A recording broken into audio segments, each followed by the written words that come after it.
चलिए शुरू करते हैं न्यूज पथ पर सफर और सबसे पहले आपको दिखाते हैं ऐसी तस्वीरें जिनका जिक्र सरे रहा है। ये तस्वीरें सुर्खियों में भी है और सोशल मीडिया पर भी है। इनसे आपका बाखबर होना बेहद जरूरी है क्योंकि चौराहे पर इन्हीं की चर्चा है और चर्चा सीजेआई के नाम पर 500 रुपए की ठगी की भी है। देखिए,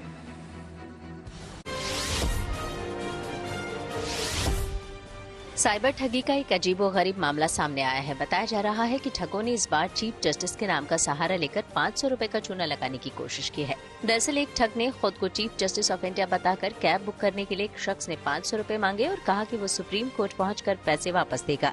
हालांकि इस मामले पर सुप्रीम कोर्ट ने साइबर सेल में शिकायत दर्ज कराई। अधिकारियों का कहना है कि जांच की जा रही है और ठग को जल्द गिरफ्तार कर लिया जाएगा।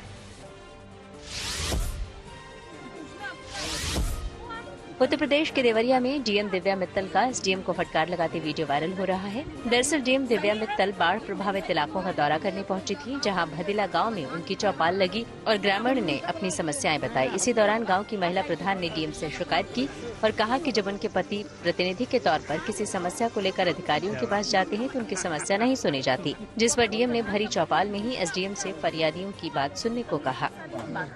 कोई अगर इनकी ग्रीवेंस है तो ये जनता की समस्या लेके आ रहे हैं, सही है तो कराइए, नहीं सही है तो नहीं। अपने गांव को लिए समाधान के लिए हम जा रहे हैं। नहीं, आप उल्टा बना रहे हैं। नहीं होगा, आप टाइप कर दीजिए, नहीं होगा। अरे आपका आईडी कार्ड दिखा दो एक बार।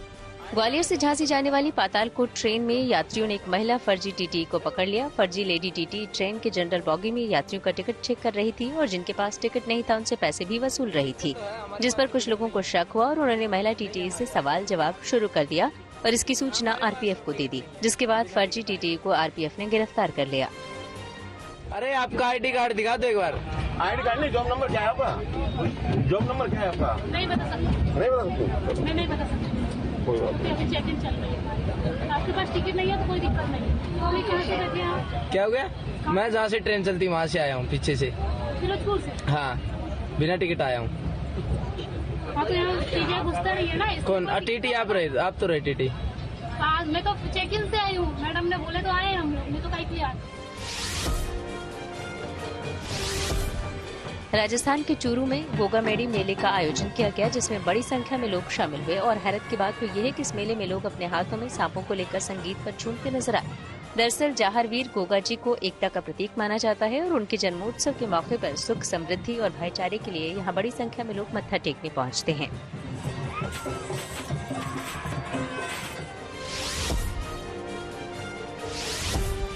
गुजरात के कई जिलों में इस वक्त भारी बारिश से नदी नाले उफान पर हैं, सड़कें तालाब में तब्दील हो गई हैं तो घरों में पानी भर गया है। वहीं वडोदरा में भारी बारिश के बाद एक मगरमच्छ गार्डन में टहलता नजर आया। माना जा रहा है कि विश्वामित्री नदी का जलस्तर बढ़ने की वजह से मगरमच्छ नदी से बाहर आ गया है। हालांकि स्थानीय लोगों ने मगरमच्छ को पकड़कर वन विभाग की टीम को सौंप दिया। जिंदगी का सफर सुहाना हो, इसके लिए सावधान रहना जरूरी है। रोजमर्रा की आपाधापी में कुछ देर बैठकर सोचना समझना भी जरूरी है कि आपके आसपास क्या हो रहा है और जो कुछ हो रहा है उससे हमारी जिंदगी, हमारा परिवार कैसे प्रभावित हो सकता है। इसलिए हॉर्न बजाकर बाखबर करने वाली खबर जरूरी होती है। और आज की ये खबर गुजरात में भारी बारिश और बाढ़ से मचे कोहराम से जुड़ी है। गुजरात में लगातार 2 दिनों से हो रही बारिश ने जमकर तबाही मचाई है। वडोदरा और जूनागढ़ में भी सड़कों पर बारिश का पानी इतना भर गया है जैसे सड़कों पर समंदर उतर आया हो। जिन सड़कों पर गाड़ियां फर्राटा भरती थी, आज वहां कई फीट पानी भरा है। बाढ़ प्रभावित इलाकों से लगातार लोगों का रेस्क्यू किया जा रहा है। राज्य में अब तक बारिश और बाढ़ से 7 लोगों की मौत हो चुकी है, जबकि 11,000 लोगों को रेस्क्यू किया गया है। ऐसे में जरूरी है कि आफत की बारिश में बचाव को लेकर खुद भी सतर्क हो जाएं और दूसरों को भी सावधान करने के लिए हॉर्न बजाएं।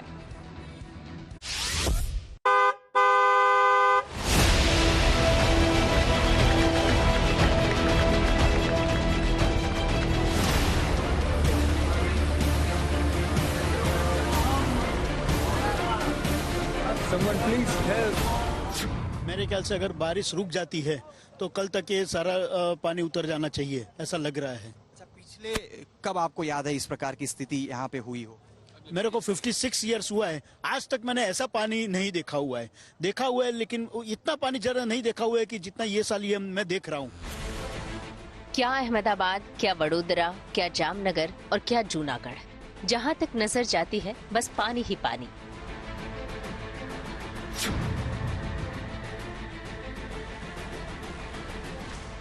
वडोदरा में जिन सड़कों पर गाड़ियां फर्राटा भरती थीं, आज वहां कई फीट पानी भरा है।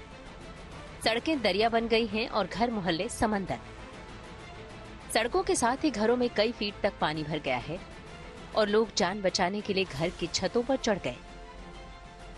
वडोदरा में 48 घंटे से जोरदार बारिश ने शहर की रफ्तार पर भी ब्रेक लगा दिया है। बैंक हो या स्कूल, हॉस्पिटल हो या सरकारी ऑफिस, हर जगह कई फीट पानी भरा दिखा। लोग कह रहे हैं कि उन्हें किसी तरह सैलाब के सितम से राहत मिल जाए। वडोदरा के कारेली बाग में फिलहाल हम मौजूद हैं और बीते 2 दिनों से जिस प्रकार से पूरे गुजरात में बारिश का कहर देखने को मिल रहा है, उसके बाद वडोदरा की स्थिति चारों तरफ सिर्फ पानी ही पानी देखने को मिल रहा है। आप देख सकते हैं जो कारेली बाग के अंदर जो दुकानें हैं, लगभग 6 से 8 फीट जितना जल भराव हुआ है। फिलहाल हम ट्रैक्टर में मौजूद हैं और ट्रैक्टर ही एकमात्र जरिया है एक जगह से दूसरी जगह जाने के लिए। जो लोग हैं उनके लगभग ये कहा जा सकता है कि कमर और लगभग सीने तक जल भराव की स्थिति कारेली बाग में देखने को मिल रही है। फिलहाल ट्रैक्टर के ऊपरी हिस्से तक जो जल भराव की स्थिति है वो देखने को मिल रही है। यहाँ तक सेवाभावी संस्थाएं एक दूसरे को मदद पहुंचा रही हैं, फूड पैकेट्स पहुंचाए जा रहे हैं। लोगों को आप देख सकते हैं अपने घरों की दीवारों पर बैठे हुए हैं, छतों पर बैठे हुए हैं और इंतजार कर रहे हैं कि लोग उनके लिए मदद के लिए आएंगे, फूड पैकेट्स का वितरण करने के लिए आएंगे। भारी बारिश के बीच खाने पीने की भारी कमी हो गई है। लोग दाने दाने को मोहताज हो रहे हैं, लेकिन कुछ संस्थाएं और वॉलंटियर्स लोगों को खाना मुहैया करा रहे हैं और फूड पैकेट्स भी बांटे जा रहे हैं। अभी फिलहाल तो आप देख ही सकते हो, कारेली बाग एरिया में मुक्ताना सर्कल के पास खड़े हो। अभी फिलहाल ये दुकान की हालत देखिए, आजू बाजू घर मकान सब लोग देख। 2 दिन से बारिश है, फिर भी आज सुबह से बहुत कम बारिश है, फिर भी इतना ज्यादा पानी भरा हुआ है, बहुत लोग फंसे हुए हैं। और हम लोग, हमारी टीम सुबह से निकले हुए हैं, जो लोग फंसे हुए हैं उसको मदद रूप कर रहे हैं। लेकिन भारी बारिश और बाढ़ के बीच कुछ मगरमच्छ रिहायशी इलाकों में पहुंच गए हैं, जिससे लोग डरे सहमे हुए हैं। गनीमत है कि लोगों ने वक्त रहते उन्हें देख लिया और उन्हें पिंजरे में कैद करके नदी में छोड़ दिया गया। कोरोना स्थिति तो बहुत सारी जगह पर है, क्योंकि ये सब एरिया है वो विश्वामित्री से बहुत नजीक में है और सब लोग ज्यादातर कितने घरों में से साइड में वो लोग शिफ्ट कर दिया गया है और जो भी बचे हुए हैं वो लोग सेफ्टी से टेरेस में या तो जहाँ पे जगह मिलता है वहाँ पे सेफली हो गए। और मगरमच्छ जहाँ पर भी निकल रहे हैं वो लोग को बचाने के, मतलब उसको पकड़ने के लिए आदमी लोग उसको रेस्क्यू करने के लिए निकल गए। पानी के सितम का अंदाजा इस तस्वीर को देखकर लगा सकते हैं। देखिए, पानी की तेज धार में फंसे कार सवारों का रेस्क्यू किया जा रहा है और बड़ी मुश्किल से उन्हें निकाला जा सका। वडोदरा में ही विश्वामित्र नदी उफान पर है।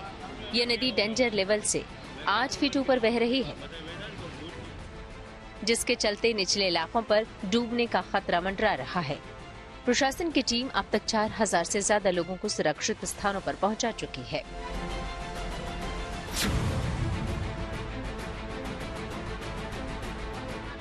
तबाही की ये तस्वीरें अहमदाबाद की हैं। भारी बारिश से कोहराम मचा हुआ है। अहमदाबाद के धूलका ग्रामीण थाने के गनोल गांव में बाढ़ में फंसे 39 लोगों को पुलिसकर्मियों ने बचाया। पुलिसकर्मियों ने छोटे छोटे बच्चों को कंधे पर उठाकर सुरक्षित स्थानों पर पहुंचाया। वडोदरा की तरह अहमदाबाद में भी मगरमच्छ रिहायशी इलाकों में पहुंच गए, जिससे डर का माहौल बना हुआ है। हालांकि मगरमच्छ को पकड़कर सुरक्षित स्थान पर छोड़ दिया गया।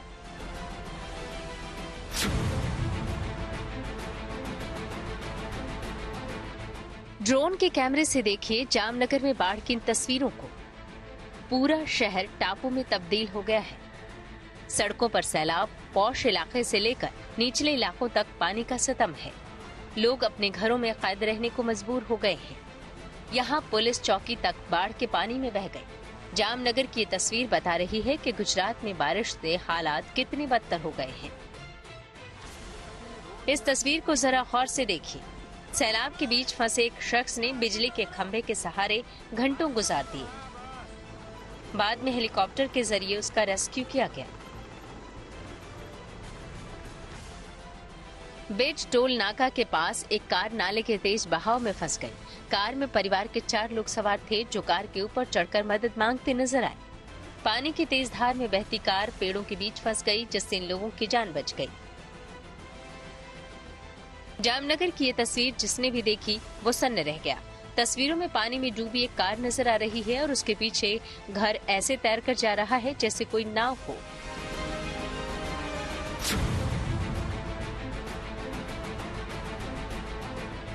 राजकोट में भी हर जगह पानी ही पानी दिख रहा है। लगातार बारिश से शहर की शक्ल सूरत बदल गई है। हालात इतने बदतर हो गए हैं कि पानी की तेज धार में कार बह गई। बताया जा रहा है कि कार में 2 से 3 लोग सवार थे। कार में सवार लोगों की खोज की जा रही है। राजकोट में शहर की सड़कों पर इतना पानी है कि गाड़ियां पूरी तरह से डूब चुकी हैं। घरों में इतना पानी भर गया है कि बुजुर्गों को कंधों पर उठाकर रेस्क्यू किया जा रहा है। अब जरा इस तस्वीर को देखिए। सड़क के ऊपर से बह रहे इस पानी का बहाव इतना तेज है कि एक बाइक सवार अपना संतुलन खो बैठा। खुद तो किसी तरह बच गया, लेकिन बाइक पानी में बह गई। ये है राजकोट का रामनाथ महादेव मंदिर, जो अब सैलाब की चपेट में है और आसपास की गलियों से बरसाती नाले पूरी रफ्तार से बह रहे हैं। ये तस्वीरें सैलाब के बीच से गर्भवती महिला के रेस्क्यू की है। भारी बारिश के बीच गर्भवती महिला को किसी तरह रस्सी के सहारे बाहर निकाला गया।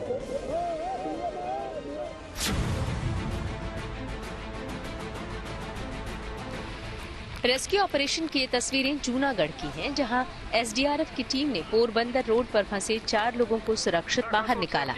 भारी बारिश की वजह से मानवदर पोरबंदर रोड पानी में डूब गया है। मौसम विभाग के मुताबिक 29 अगस्त को भी सौराष्ट्र में भारी बारिश का अनुमान है। उत्तर गुजरात के जिलों को छोड़कर सभी जिलों में रेड अलर्ट है। कच्छ, सौराष्ट्र के सभी जिलों में भारी बारिश के साथ रेड अलर्ट जारी कर दिया गया है। अहमदाबाद, खेड़ा, आणंद, दाहोद, महिसागर, वडोदरा, पंचमहल, छोटा उदयपुर और भरूच में भारी बारिश का अनुमान है। वहीं सूरत, तापी, नवसारी, डांग, बलसाड़, दमन और दादरा नगर हवेली में भी रेड अलर्ट है। 3 दिन का जो रेड अलर्ट दिया था मौसम विभाग ने, तो तीनों दिन से आज तक हमारा प्रशासन पूरी तरह से बचाव कामगिरी में लगे हुए हैं। आज मच्छू में 4 जो गेट है वो खुले रखे हैं और 1,20,000 क्यूसेक पानी बह रहा है। काफी स्थिति सब नियंत्रण पर है।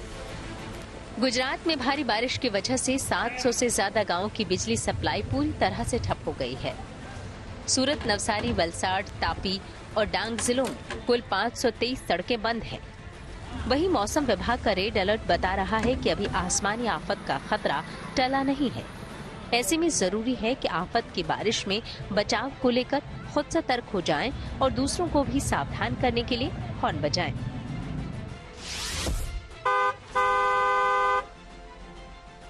अहमदाबाद से ब्रजेश दोषी, वडोदरा से अतुल तिवारी, जूनागढ़ से भार्गवी जोशी, राजकोट से रौनक मजीठिया और Darshan Thakkar, good news today.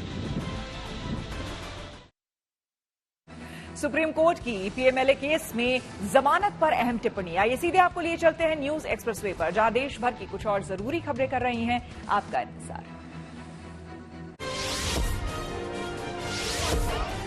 Kolkata rape और हत्या मामले में बीजेपी के बंगाल बंद का असर दिखा। कई जगहों पर ममता सरकार के खिलाफ बीजेपी कार्यकर्ताओं ने प्रदर्शन किया। जगह जगह आगजनी की गई और कई ट्रेनों को रोका गया।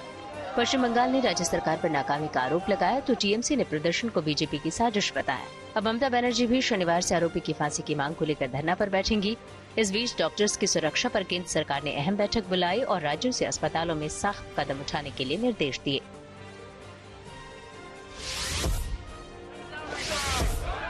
देश में महिलाओं के खिलाफ हो रहे अत्याचार पर राष्ट्रपति द्रौपदी मुर्मू ने नाराजगी जताई है। कोलकाता मामले पर उन्होंने कहा कि मैं घटना को लेकर निराश और डरी हुई हूँ। अब बहुत हो चुका। कोई भी सभ्य समाज अपनी बेटियों और बहनों पर इस तरह के अत्याचारों की इजाजत नहीं दे सकता। राष्ट्रपति द्रौपदी मुर्मू ने women's safety enough is enough नाम से एक आर्टिकल लिखा है, जिसमें उन्होंने महिलाओं की सुरक्षा का मुद्दा उठाया और कहा कि देश के लोगों का गुस्सा जायज है, मैं भी गुस्से में हूँ। योगी सरकार ने नई सोशल मीडिया पॉलिसी लागू की है। नई पॉलिसी के मुताबिक राष्ट्र विरोधी या आपत्तिजनक पोस्ट किए जाने पर 3 साल से लेकर उम्र कैद तक की सजा का प्रावधान है। इसके साथ ही सोशल मीडिया पर डिजिटल एजेंसी और फर्म के लिए विज्ञापन की व्यवस्था भी की गई है। इसके लिए इन्फ्लुएंसर को सब्सक्राइबर्स और फॉलोअर्स के आधार पर भुगतान किया जाएगा, जबकि यूट्यूब पर पॉडकास्ट के लिए 8 लाख रुपए तक दिए जाएंगे। सुप्रीम कोर्ट ने अवैध खनन मामले में सुनवाई के दौरान अहम टिप्पणी की। सुप्रीम कोर्ट ने कहा कि जमानत एक नियम है और ये पीएमएलए से जुड़े मामलों पर भी लागू होता है। जस्टिस बीआर गवई और जस्टिस केवी विश्वनाथन की पीठ ने इस बात पर भी जोर दिया कि किसी भी व्यक्ति को कानूनी प्रक्रिया के अलावा उसे व्यक्तिगत स्वतंत्रता से वंचित नहीं किया जा सकता है। इसके साथ ही कोर्ट ने ये भी कहा है कि हिरासत में अपराध कबूलने का बयान सबूत नहीं माना जाएगा।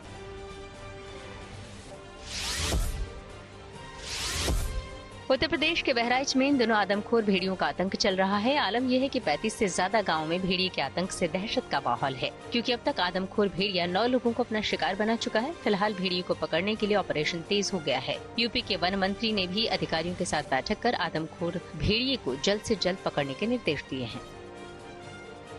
खबरों के एक्सप्रेस वे से आगे रुक करते हैं सियासी ढाबे का, जहां आज की सबसे दिलचस्प खबर मौजूद है।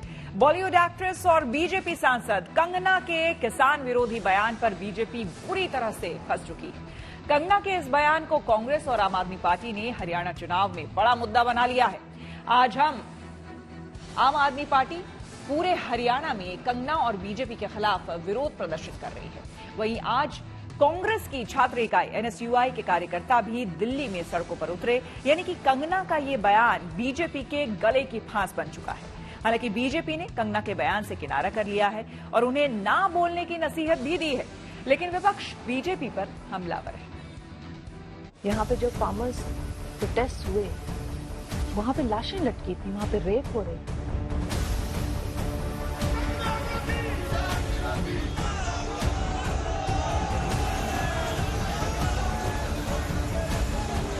देश विरोधी जो बात करती है कंगना विरोधी, हम उसके खिलाफ भी धरने देते रहेंगे। कंगना ਵੱਲੋਂ बड़े ही लोगों ਦੇ ਵਿੱਚ ਨਫ਼ਰਤ ਫੈਲਾਉਣ ਵਾਲੇ ਬਿਆਨ ਦੇ ਰਹੀ ਆ, ਉਹਦਾ ਵਿਰੋਧ ਕਰ ਰਹੇ ਆ। प्लीज हमारी बीजेपी से ये हाथ जोड़ के विनती है कि इसको बर्खास्त किया जाए और इसके लिए पूरे हिंदुस्तान से वो माफी मांगे।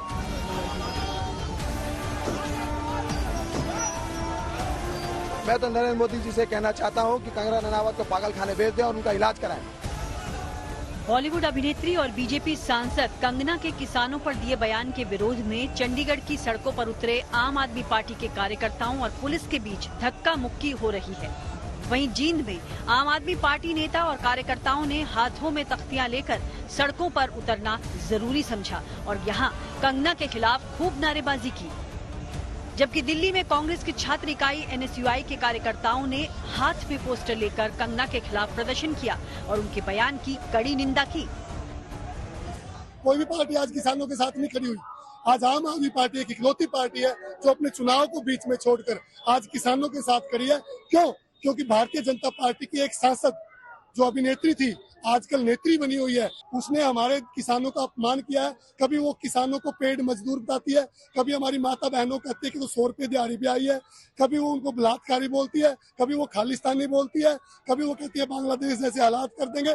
और उनके बयानों के बाद भारतीय जनता पार्टी का शीर्ष नेतृत्व मजबूर है, मौन है, ये गलत है। कंगना रनौत के किसानों पर दिए विवादित बयान से देश में सियासी तूफान मचा हुआ है। आम आदमी पार्टी ने तो बीजेपी के खिलाफ हरियाणा में खुलकर मोर्चा खोल दिया है, जिससे बीजेपी बैकफुट पर है। इस बीच कंगना रनौत ने टीवी टुडे ग्रुप को दिए अपने इंटरव्यू में कोलकाता में डॉक्टर बेटी के साथ हुए रेप और मर्डर पर खुलकर बोला। इस तरह की गवर्नमेंट की जो ग्लोरिफिकेशन है, इट इज कम्प्लीटली ब्लाइंडेड, वो लोगों को अंधा कर देती है। उत्तर प्रदेश में भी ऐसा हाथ 6 साल की बच्ची का रेप किया गया, उसी टाइम पे case close, within 1 week close, matter close.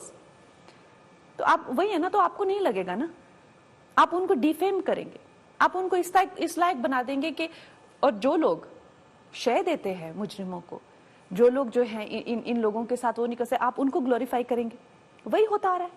मुझे लगता है Yogi ji model is good, मैं मानती हूँ, मैं आई एम एन आर्टिस्ट।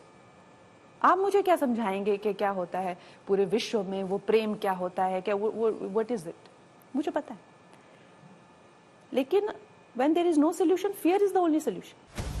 लेकिन जब कंगना से किसानों को लेकर दिए गए बयान के बारे में पूछा गया तो उन्होंने कहा कि वो भविष्य में अपने शब्दों के चुनाव को लेकर ज्यादा सावधानी बरतेंगी, लेकिन कांग्रेस समेत विपक्षी दल बीजेपी पर हमलावर हैं।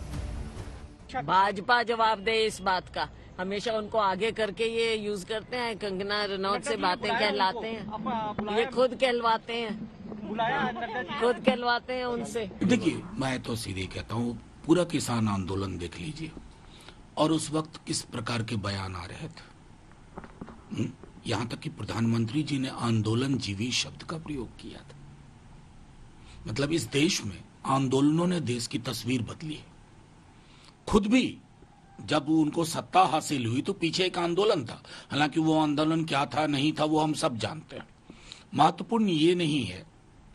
मैंने वो चिट्ठी देखी, शायद बीजेपी की पहली चिट्ठी मैं देख रहा था जिसमें किसी का हस्ताक्षर नहीं था, लेटर हेड तक नहीं था। तो मतलब फिर भी आपने ये किया, thank you very much. Kangana के इसी बयान पर अब हंगामा बरपा है। बीजेपी कंगना के बयान से किनारा कर रही है, मगर इंडिया ब्लॉक की पार्टियां बीजेपी से माफी की मांग कर रही हैं। देखिए, कभी प्रज्ञा ठाकुर गाली देती हैं गांधी जी को, हेमंत करकरे जी को, कभी कंगना रनावत गाली देती हैं किसानों को, कहती हैं वो बलात्कारी हैं, हत्यारे हैं, और बीजेपी कह रही है कि नहीं ये हमारा बयान है। आपने ऐसे, वो महिला जो देश के महापुरुषों को नहीं मानती, जो ये मानती है कि 2014 के बाद देश आजाद हुआ, आप उसको पार्लियामेंट में लेके आए, पहली बात तो, और दूसरी बात पार्लियामेंट में लाए तो वो ऐसी बातें कर रही हैं। तो बीजेपी को चाहिए कि सार्वजनिक तौर पे माफी मांगे और इनको पार्टी से निकाले। हरियाणा में विधानसभा के चुनाव होने वाले हैं, जिससे बीजेपी कंगना के बयान से बैकफुट पर है और कांग्रेस समेत विपक्षी दल सड़कों पर उतरकर बीजेपी के खिलाफ विरोध प्रदर्शन कर रहे हैं। ऐसे में हरियाणा के चुनाव में बीजेपी को नुकसान उठाना पड़ सकता है। Bureau report, good news today. News पथ पर आगे है धन बाजार, जहां शेयर बाजार से लेकर कारोबार तक की सभी अहम खबरें होती हैं, जिसका सीधा रिश्ता आपकी आमदनी आपकी जेब से होता है। तो तेज रफ्तार खबरों के बीच ये जरूरी खबरें छूट न जाए, इसलिए सीधे लिए चलते हैं धन बाजार। काफी उतार चढ़ाव के बाद शेयर बाजार में बढ़त देखने को मिली। सेंसेक्स 74 अंक उछलकर 81,786 पर बंद हुआ, वहीं निफ्टी भी 35 अंकों पर 25,052 पर बंद हुआ। टेक, आईटी और हेल्थ केयर समेत कई सेक्टरों के शेयरों में तेजी रही।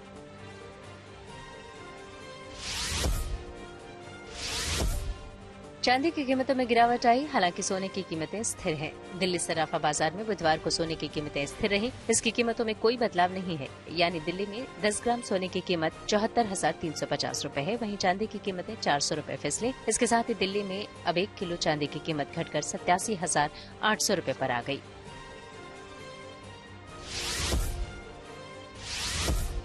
बिहार के गया और यूपी के आगरा समेत देश के 12 शहरों को औद्योगिक स्मार्ट सिटी के तौर पर विकसित किया जाएगा। केंद्र सरकार ने इससे जुड़ी 12 औद्योगिक स्मार्ट सिटी परियोजना को मंजूरी दे दी है। इसके तहत करीब 28,602 करोड़ रुपए की लागत से 10 राज्यों के चुनिंदा 12 शहरों का विकास किया जाएगा।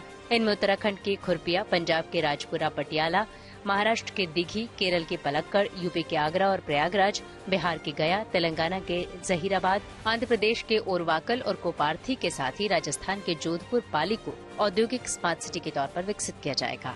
केंद्रीय मंत्री अश्विनी वैष्णव के मुताबिक ये औद्योगिक स्मार्ट सिटी NIDCP यानी national industrial development corridor programme के तहत बनाए जा रहे हैं।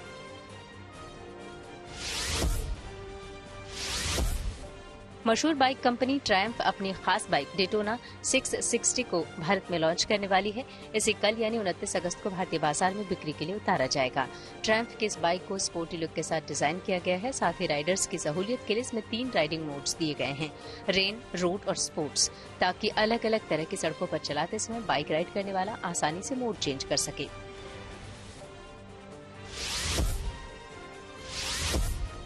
इटली की बाइक निर्माता कंपनी डुकाटी जल्दी ही भारत में अपनी नई बाइक लॉन्च करेगी। कंपनी अपनी multi Strada V4 RS bike को भारतीय बाजार में उतारने की तैयारी में है। हाल ही में कंपनी ने सोशल मीडिया पर इसका टीजर जारी किया है। हालांकि ये बाइक ग्लोबल मार्केट में पहले ही एंट्री कर चुकी है, लेकिन अब जल्दी ही इसे भारत में भी लॉन्च किया जाएगा। न्यूज पथ के सफर में अब सोशल अड्डा का रुख करते हैं, जहां आज बात होगी शादी के लिए लड़कियों की उम्र की। हिमाचल प्रदेश की सरकार ने लड़कियों की शादी की उम्र को लेकर एक बड़ा कदम उठाया है। हिमाचल प्रदेश में लड़कियों की शादी की आयु 18 वर्ष से 3 वर्ष बढ़ाने की पहल की गई है। हिमाचल प्रदेश विधानसभा ने लड़कियों की विवाह की न्यूनतम उम्र 18 से बढ़ाकर 21 वर्ष करने से जुड़ा एक अहम बिल पास किया है।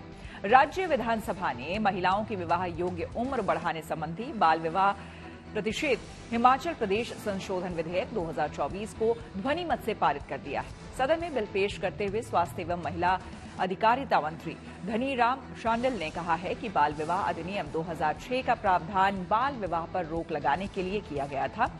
उन्होंने कहा कि लैंगिक समानता और उच्च शिक्षा पाने के अवसर प्रदान करने के लिए लड़कियों की विवाह की न्यूनतम आयु बढ़ाना आवश्यक हो गया है। यही नहीं, मंत्री धनीराम शांडिल ने कहा कि कम उम्र में गर्भधारण से लड़कियों के स्वास्थ्य पर भी प्रतिकूल प्रभाव पड़ता है। विधानसभा से पारित इस बिल को अब राज्यपाल की मंजूरी के लिए भेजा जाएगा। इसके बाद ये विधेयक कानून बनेगा और इसे लागू किया जाएगा। जाहिर सी बात है, देश में लड़कों के लिए शादी की न्यूनतम उम्र 21 वर्ष और लड़कियों के लिए 18 साल है।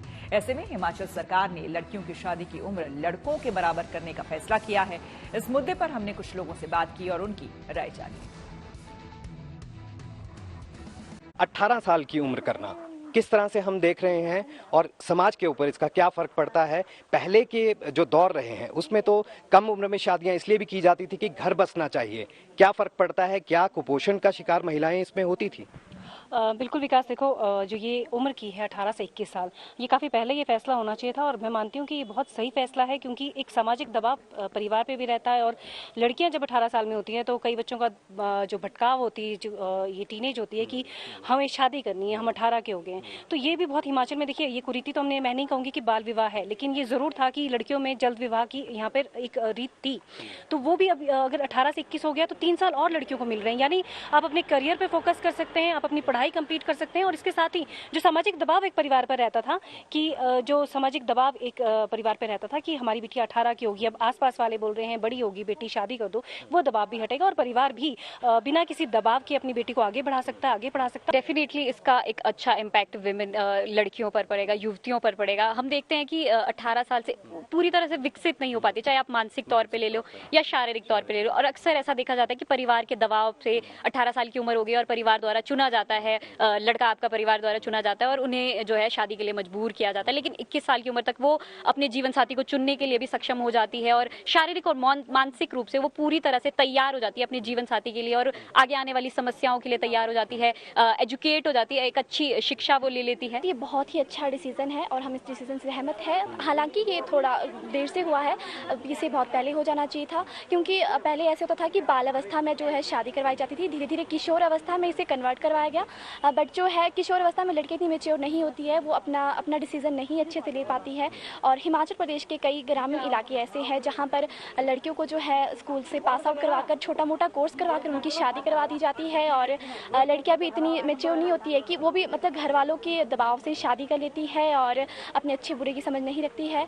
किसी का गुड लक होता है कि किसी को ससुराल अच्छा मिलता है तो किसी को जो है ससुराल अच्छा नहीं मिलता है।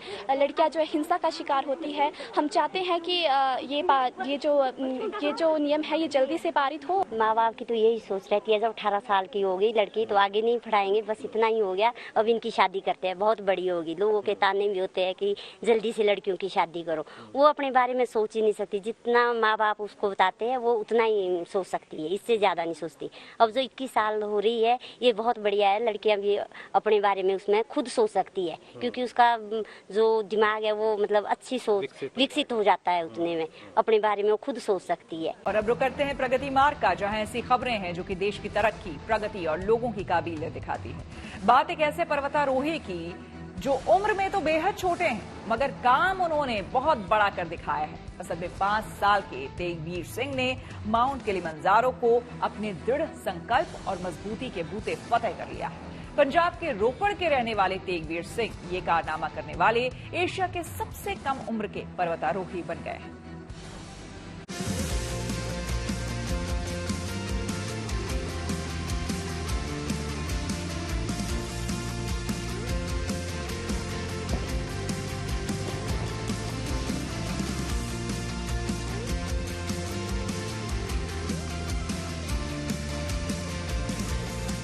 सफलता उम्र की मुहताज नहीं होती। कुछ कर गुजरने का हौसला हो तो इंसान किसी भी उम्र में कामयाबी के झंडे गाड़ सकता है और मंजिल की ओर बढ़ते ये नन्हे कदम उसी की मिसाल है।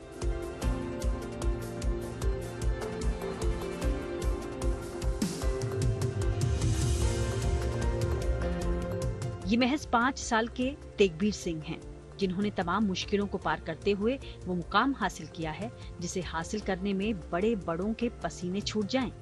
पंजाब के रोपड़ के रहने वाले तेगबीर ने अपने इन नन्हे कदमों से मुश्किल चढ़ाई करते हुए तंजानिया स्थित अफ्रीका के सबसे ऊंचे पहाड़ माउंट किलिमंजारो को नापते हुए वहां तिरंगा लहरा दिया।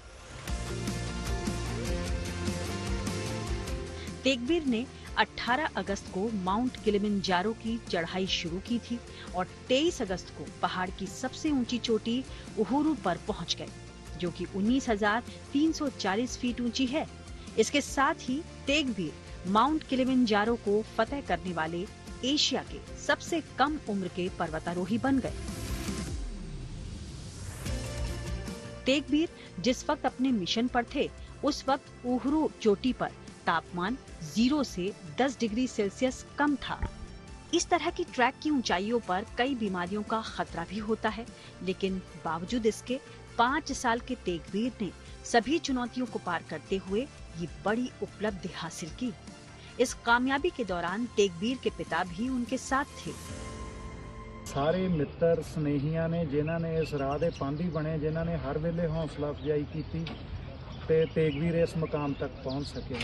सो अंत दे विच मैं अपने शहर दा, पंजाब दा ते सारियां दा बहुत बहुत धन्नवाद करदा जिन्हां ने इन्नी हौसला अफजाई बख्शी बच्चे नूं ते किते ना किते जाके चीज़ां अगे होर पलांघां पट्टण वास्ते बच्चे नूं मोटिवेट करदियां। तेगबीर ने माउंट किलिमंजारो को फतह करने के साथ ही सर्बिया के ओगजेन जिवकोविक के विश्व रिकॉर्ड की बराबरी कर ली है। सर्बिया के ओगजेन जिवकोविक ने 6 अगस्त 2023 को 5 साल की उम्र में माउंट किलिमंजारो को फतह कर वर्ल्ड रिकॉर्ड बनाया था। तेगबीर की इस उपलब्धि पर किलिमंजारो राष्ट्रीय उद्यान और तंजानिया राष्ट्रीय उद्यानों के संरक्षण आयुक्त की तरफ से पर्वतारोहण प्रमाण पत्र भी दिया गया है। तेगबीर ने इतनी कम उम्र में जो मुकाम हासिल किया है, उसकी तारीफ करते हुए उन्हें बधाई देने वालों का सिलसिला भी जारी है। रोपड़ से कमलजीत संधू के साथ bureau report, good news today. स्कूलों की महंगी फीस जहां पेरेंट्स को हर महीने परेशान कर देती है, वहीं प्रयागराज में 1 रुपए में बच्चे कॉन्वेंट स्कूल जैसी शिक्षा पा रहे हैं। ये सारे बच्चे स्लम के हैं। आज उनके पास अच्छी ड्रेस है, कॉपी किताबें हैं और कंप्यूटर के माध्यम से उन्हें अच्छी शिक्षा दी जा रही है। ये सब कैसे हुआ, चलिए आपको दिखाते हैं।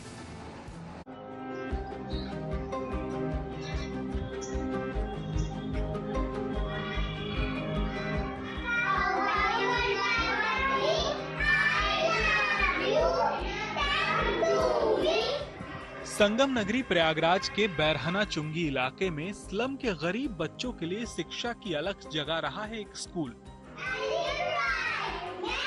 इस स्कूल के जरिए गरीब बच्चों को पढ़ाने का जिम्मा उठाया है इलाहाबाद विश्वविद्यालय के एक छात्र अभिषेक और उनके कुछ साथियों ने।